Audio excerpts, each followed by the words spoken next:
Welcome to the Powerlifting and Power Ballads podcast, where we bring you a weekly dose of powerlifting news, tips, and training advice with a touch of 80s rock ballads. This podcast is presented by Team Roar Powerlifting, your source of the most comprehensive coaching and meet day preparation.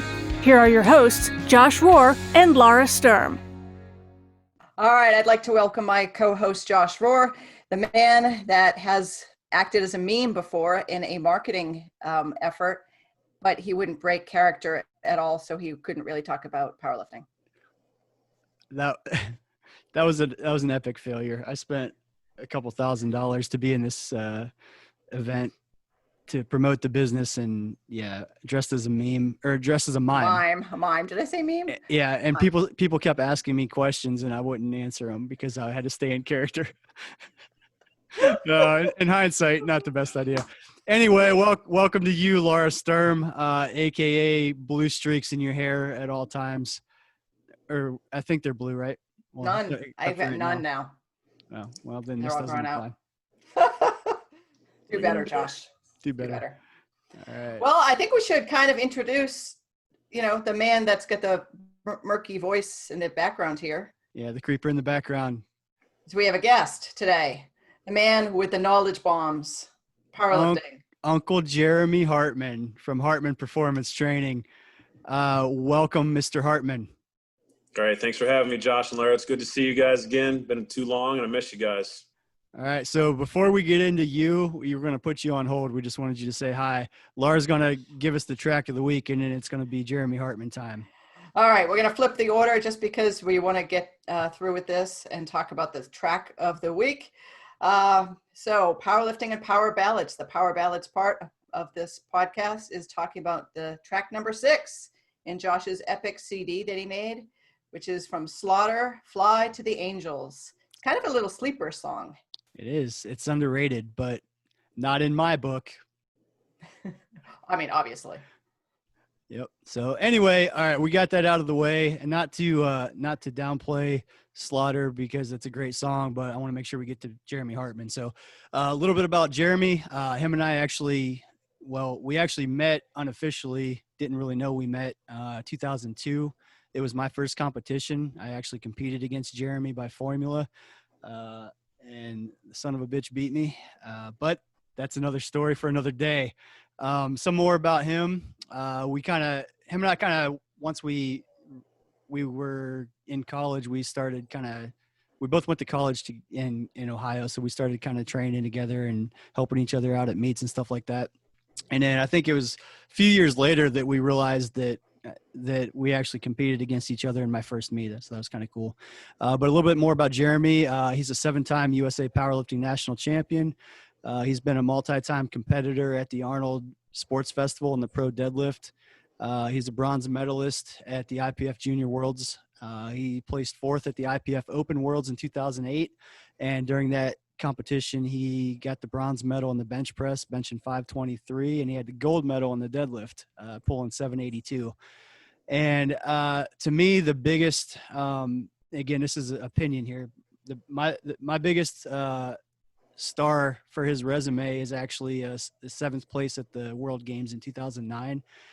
For those of you that don't really know what the World Games are, they're basically the Olympics of powerlifting. It's every 4 years.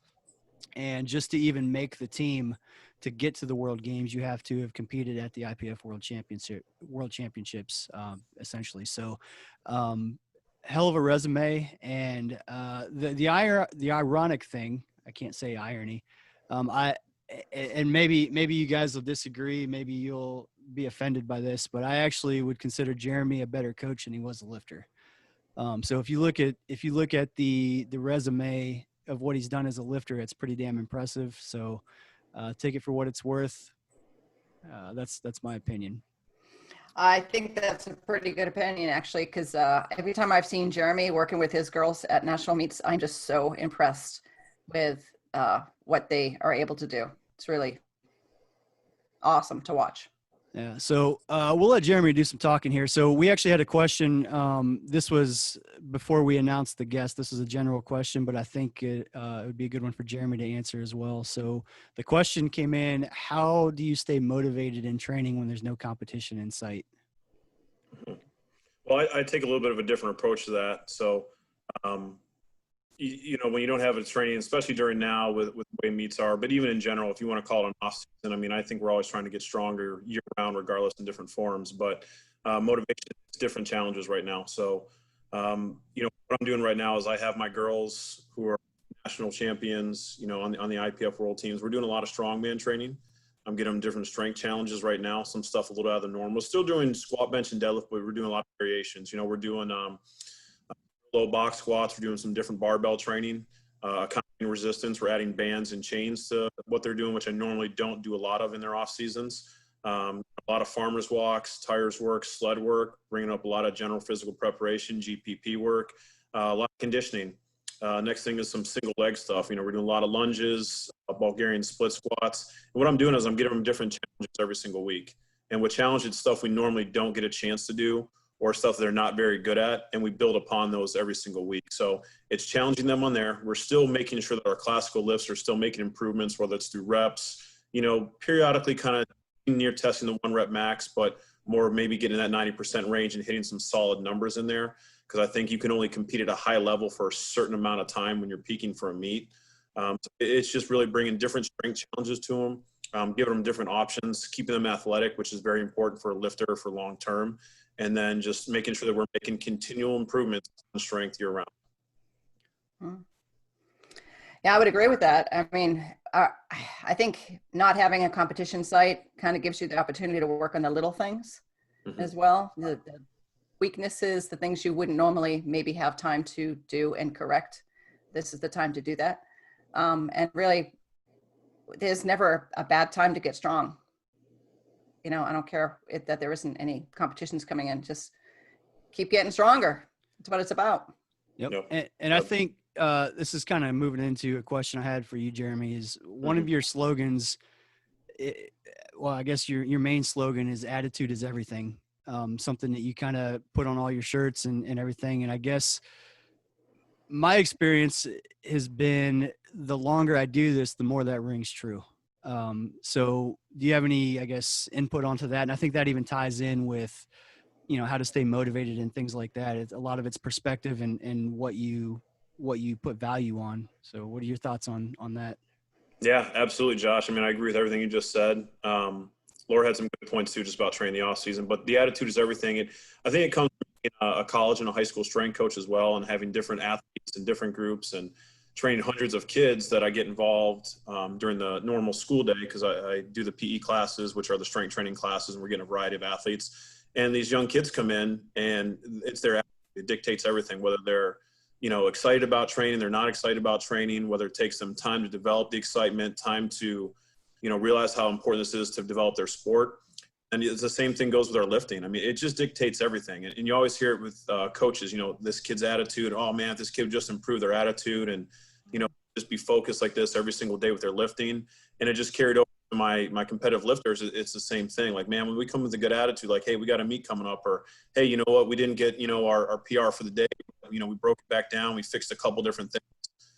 It's just keeping that positive mindset all the time. And that's something that's very hard to do, because in powerlifting, you're going to have setbacks. You're going to have little small injuries come up. You're going to have things that do not go right. Sometimes you're going to peak before the end of a training cycle, and you got to figure out what to do. Sometimes at a national meet, you can miss a second attempt, and you got to come back and hit it on your third. Or Josh could be like Dave Ricks that you and I had to coach when he got and he misses his first 2 lifts, and you and I are back there getting his attitude straight, and he comes out, wins the meet, gets inducted to the Hall of Fame, and sets a world record in the process of doing it. So I think attitude is everything all around, and I see it from the young kids all the way to world champions that I've gotten a chance to coach and be a part of. And it's funny you mentioned Dave Ricks. I was just talking about that to somebody yesterday. I don't know if you remember or not, but we actually had to go up on his third deadlift after he missed it twice. Yep. And he didn't miss it like barely the first 2 times. It wasn't really even close. Yeah. And then, I remember you and I went in the back and said, Dave, basically here's the situation. We can repeat or we can go up for the win. What do you want to do? And his eyes got real big. He's like, go for the win. And then he went out and pulled it. So yeah, I think that came up in our discussion, just talking about mentality and how to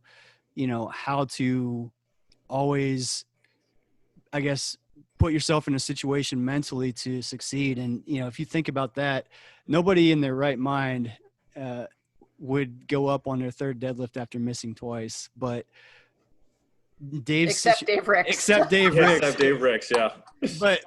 But to me, that's just kind of a testament to his confidence. Like, because if it was me, I'd be like, no, like, there's no way. Like, I know I'm not going to get it if we go up. But Dave, like, had doing it for years, just he was so confident and knew what he could do, and it almost seemed like that was just the catalyst for him to kind of flip that switch a little bit. It was almost like he was just in cruise control through the first two deadlifts until something actually really mattered. Like, you know, not bombing out wasn't his motivation. It was going for the win, you know? Yeah.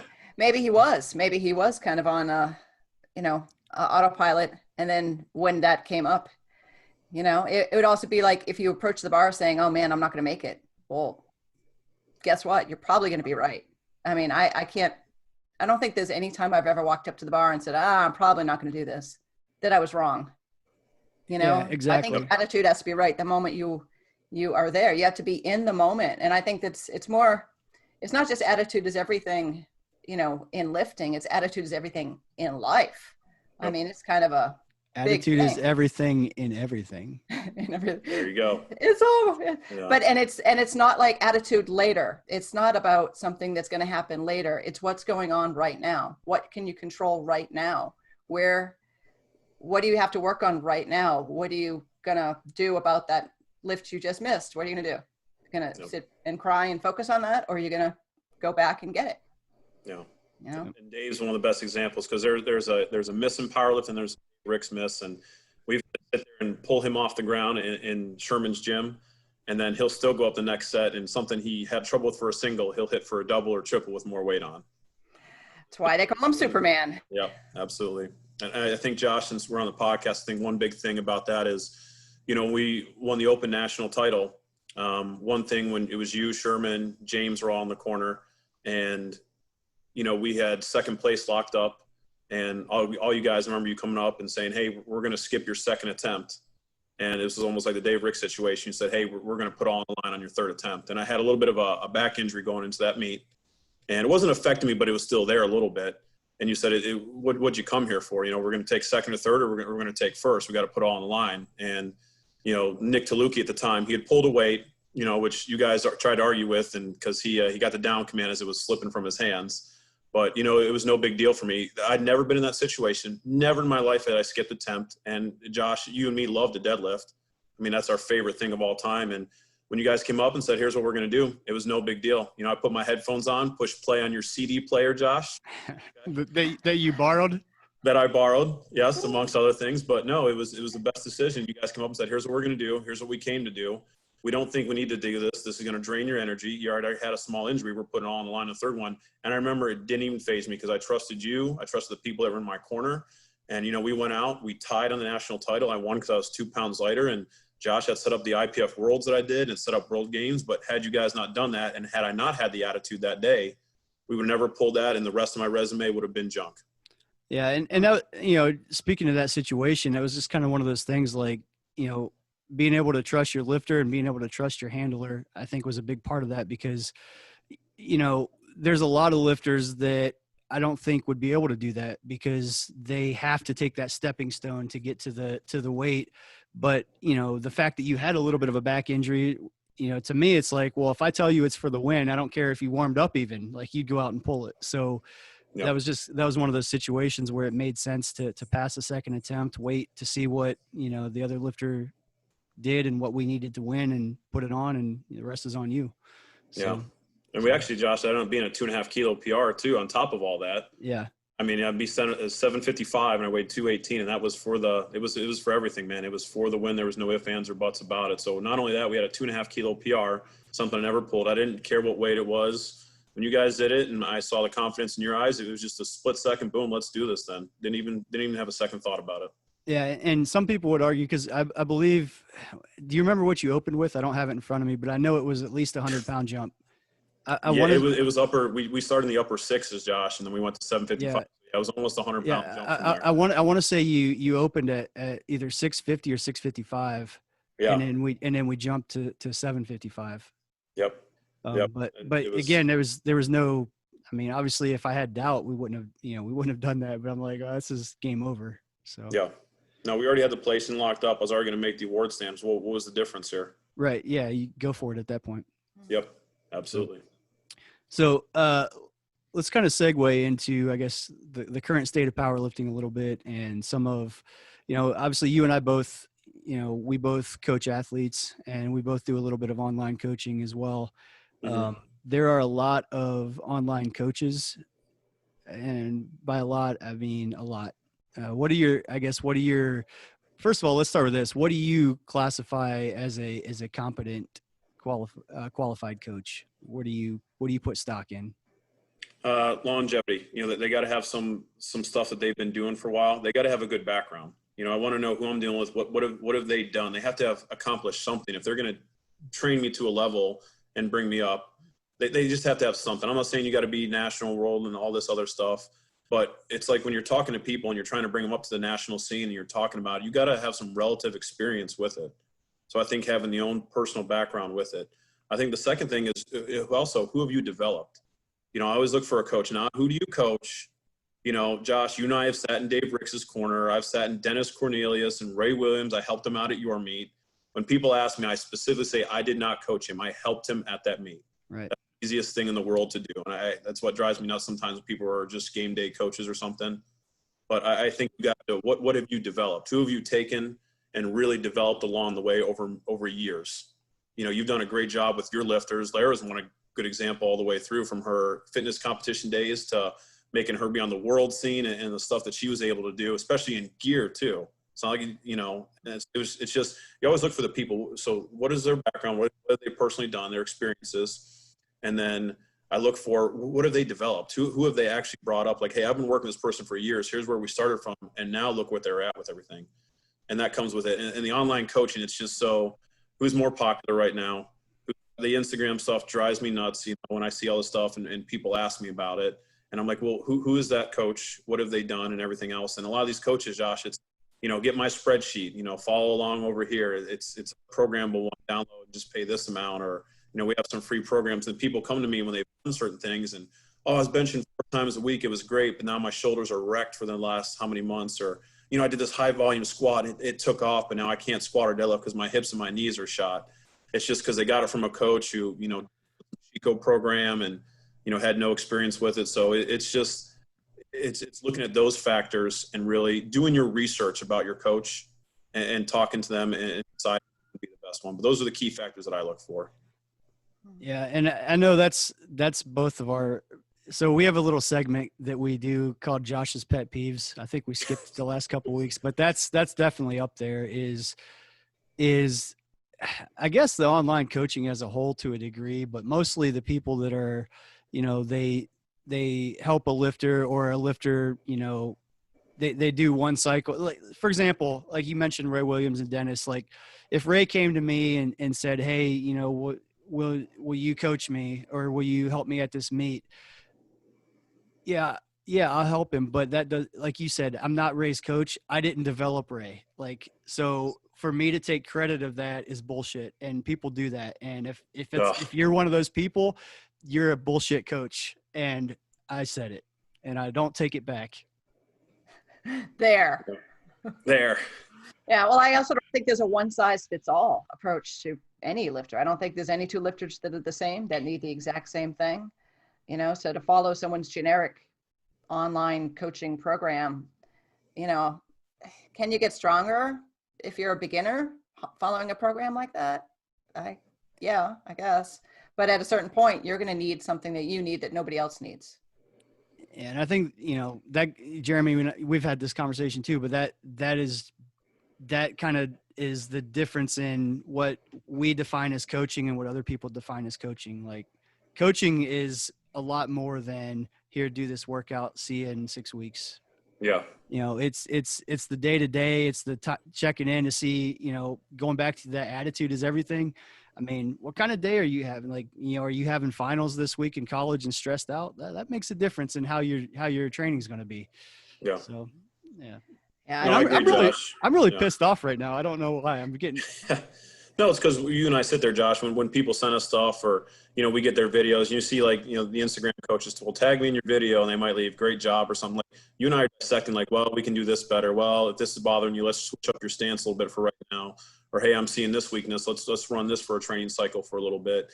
Every week I'm sitting down. It's not like I just hand out a spreadsheet for 4 weeks, like you said, and, here you go, follow this and, tag me in a couple posts. No, it's I try to make it as much personal training as it can be. I try to make it live coaching. Like you've got your video set up. My people post their videos all the time. I'm looking at it, especially when it comes to meets. I tell my people, you better be bothering me. If I don't get touch base with you almost every single workout that you're doing and how your weight's going, like this isn't going to work out. Like I'm all in.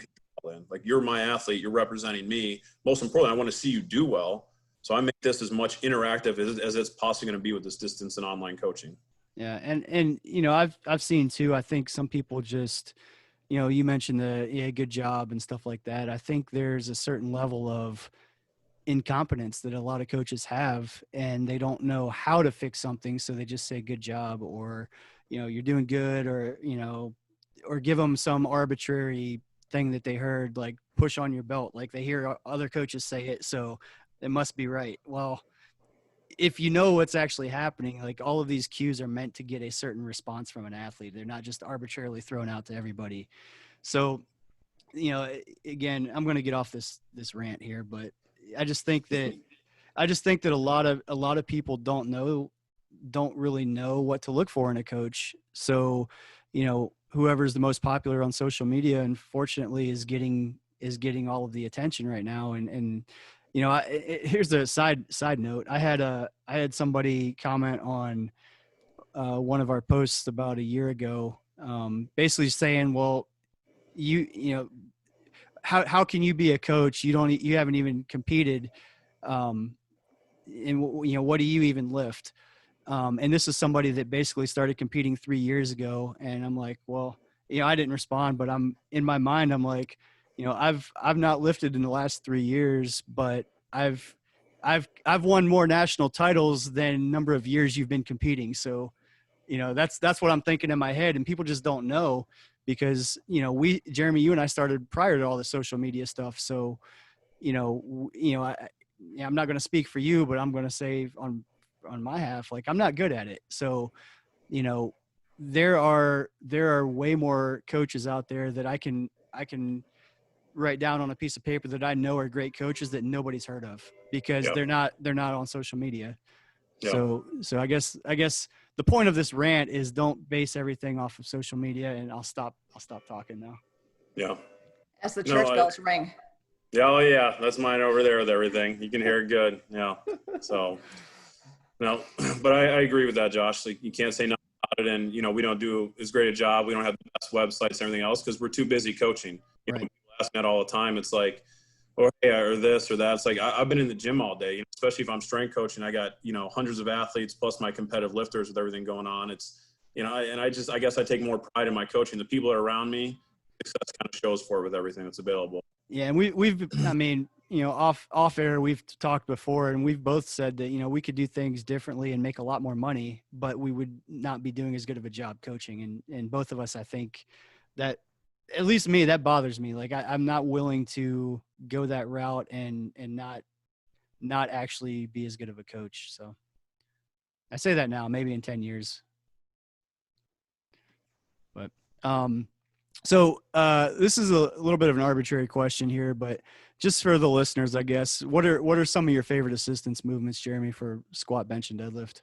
Oh, you know what? I'm a big person on all the assistance work. So you name it, I do it. But some of my ones for squats are pause squats on there. I think pause squats are great. They really teach you bottom position, which is whether it's you're geared or raw. That's the number one thing. If you can come out of the hole with good form, I mean, that's amazing. So I think I like a lot of pause squats. And I like a lot of variations. When variations, I like them close to the competition lift. So I like higher bar, close stance squats. Those have been always very beneficial. The pause that I've done, very low box squats. I've gotten a lot of good form out of those, especially in translation to our deadlifts. When it comes to bench press, tricep work, I like a lot of close grip stuff. Close grip benching really transfers into wide grip, where a lot of people who do very wide grip stuff don't get a lot of their close grip. So you got a longer range of motion. It really hits the triceps more than anything else, because you can sit there and do push downs all day you want, and kickbacks and some bodybuilding stuff, which is great, to add mass. But if you're talking about some serious strength, close grip work on there is great. Board presses I like too. Closer grips on that stuff. I think it's easier on the shoulders and stuff over time. Deadlifts, Josh, this is something we take a lot of pride in because you name it, we do it for deadlifts. I love a lot of glute hamstring raises. I think when you're activating the hips and the hamstrings are phenomenal. The lower back too, reverse hypers. I do a lot of good mornings. I got more out of good mornings, very heavy. Like when I was pulling close to 800, I was doing about 545 for a set of 3 on good mornings. Now I would stop that obviously as I got closer to a meet, but I think building the backside up, it's tremendous. That really, really helped the tone because that was a weakness that I needed to really bring up. So good mornings were great for me, and rows, Josh. We do some type of row, pull-ups, back work almost every single day that we're lifting. So anything. I like the rows better, chest supported because the lower back doesn't give out as much. Cable rows are fine too. But anything where we're pulling back, because lifters are always constantly pulling forward.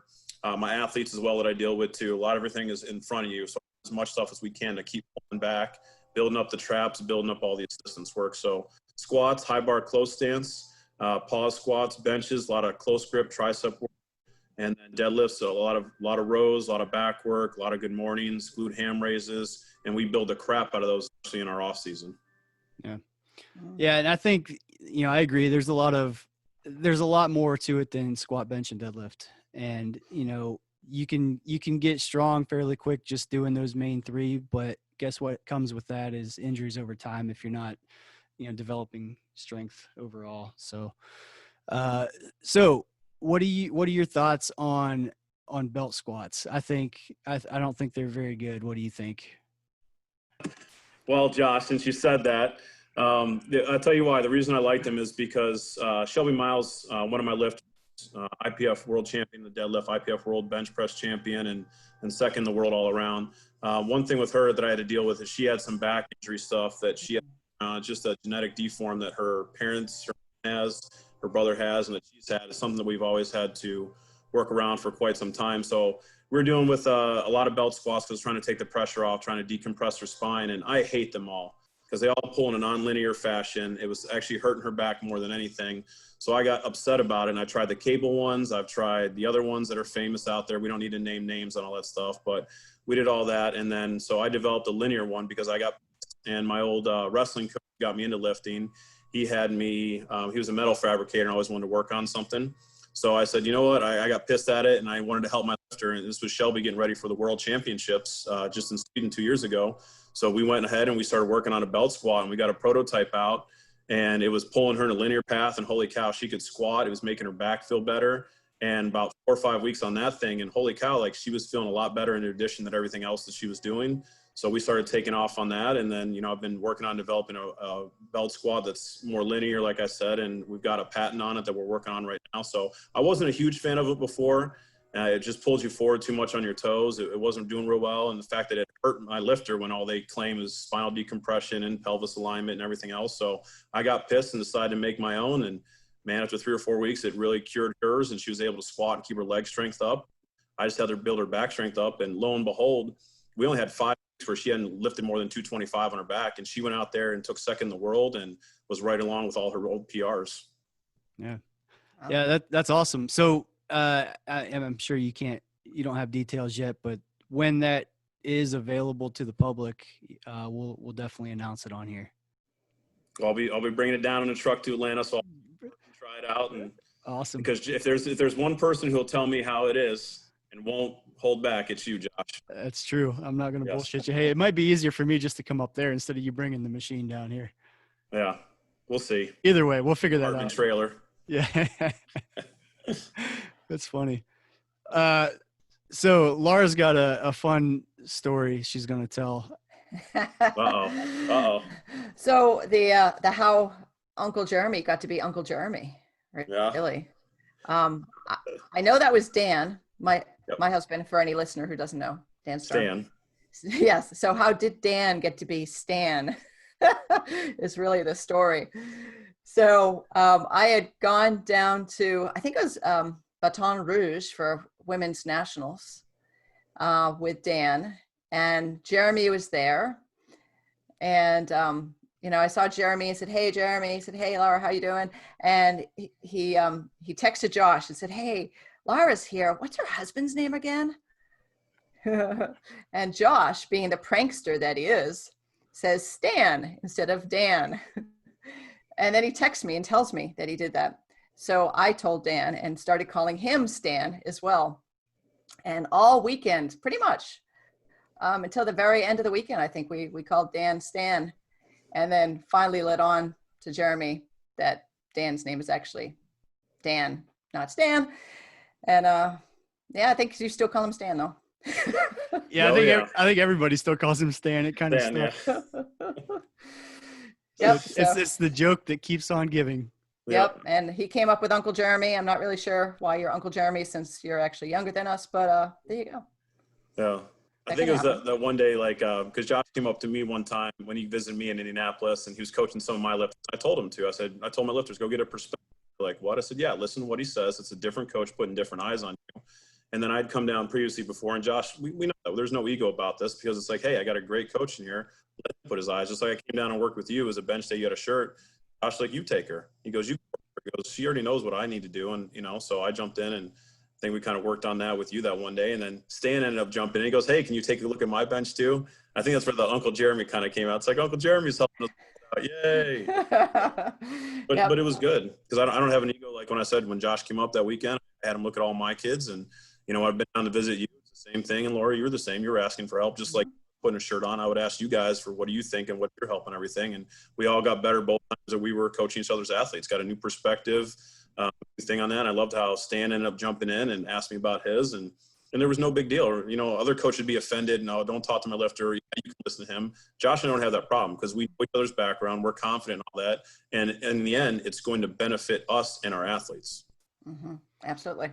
Yeah. And I can honestly say too, like as a coach, you have to be continually learning because, that's one thing with you, Jeremy, is like anybody you talk to, they're like, oh man, like he was asking me all these questions and like, we talked for like an hour about different training things. Well, even if in that hour you just learn one little tiny nugget, like that's something to add to your knowledge base. And I think so many coaches get so content with what they think they know or what they know that they stop learning. And, if you're not learning, you're going backwards. Like, there's always somebody out there that has a different perspective. There's always somebody that has, knows this differently or has a different experience. And, if you're not exposing yourself to that and being willing to genuinely learn from that, I think you're doing yourself and your clients a disservice.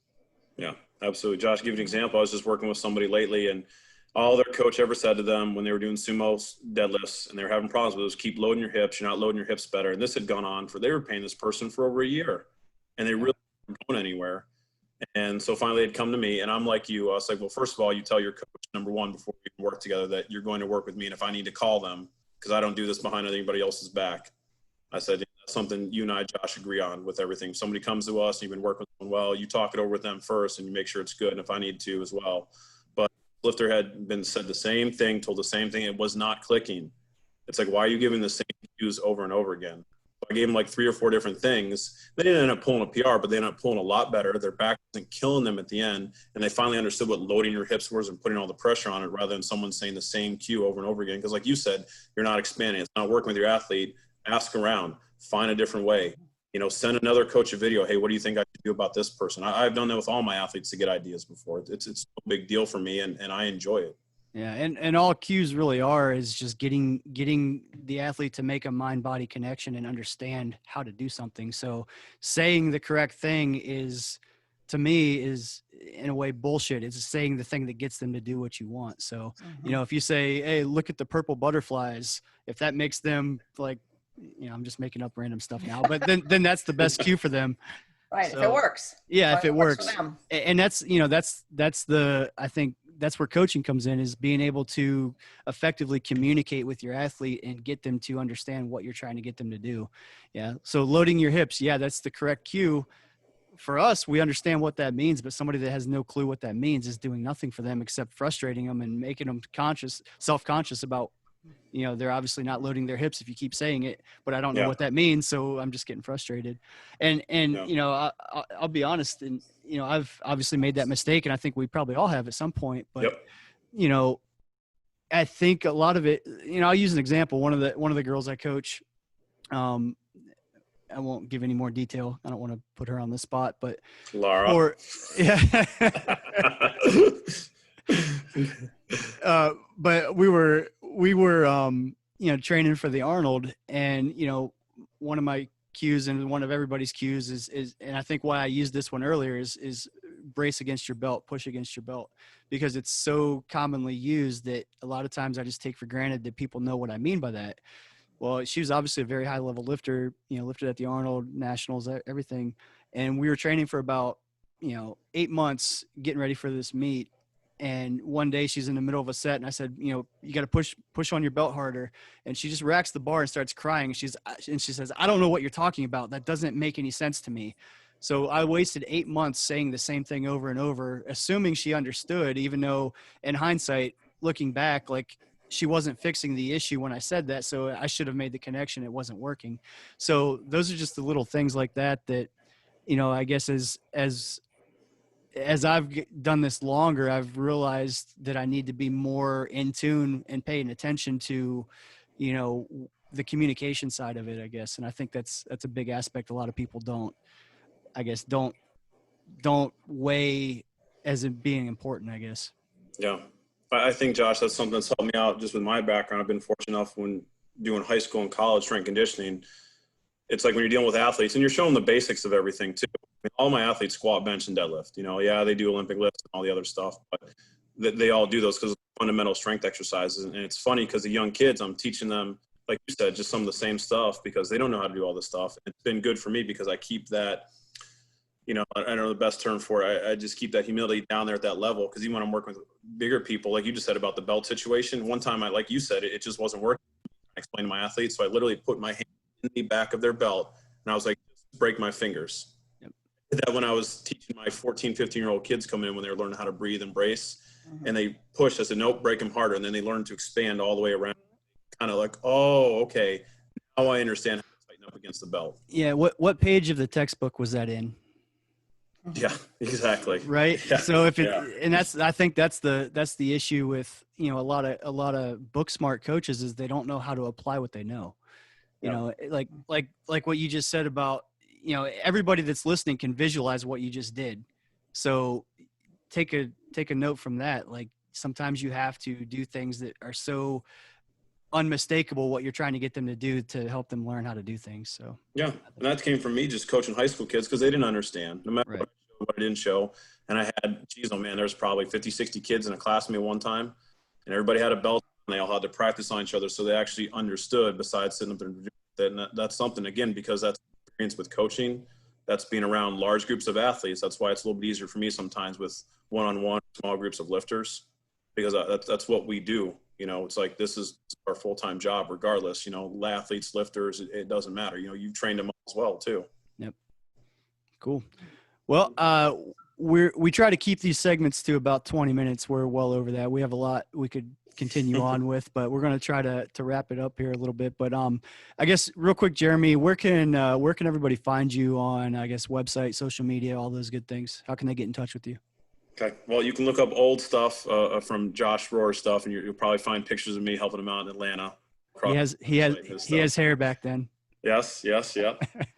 No, just search anything on Instagram, Hartman Performance, thing, Facebook, Hartman Performance, Twitter. Just look up Hartman Performance Training, and my information will pop up for you. So if anybody has any questions, you know, Josh, you and I answer questions all the time. Anybody who's ever asked me, called me, emailed me, you know, whether it's, you know, just a couple different questions. I'm not one of those coaches, well, you got to program this. No, I'll always answer somebody's. I'll spend time on the phone because you and I were very fortunate to have people all along our lives do that for us. Yep. You know, for the whole, you know, coaching. Yeah, we make our living with this, but anybody who DMs me, anything like that, can you take a look at this real quick? You know, I don't mind doing that for anybody, anytime. You know, just helping people out, because some people, hey, I just want to know about this, or hey, this isn't working. So hit me up on any of those. Look me up. Any questions at all? I'm more than happy to help anybody out. Yep, that's awesome. Well, we appreciate you being on, Jeremy. I'm sure we'll have you back at some point here. We have more to talk about, but cool. I appreciate it, and I guess we're going to sign off on that note, and we'll see you guys next time. All right. All right. Thanks so much. Bye now. Bye now. Thank you so much for listening. If you enjoyed today's episode of the Powerlifting and Power Ballads podcast, please remember to subscribe and share it with your friends.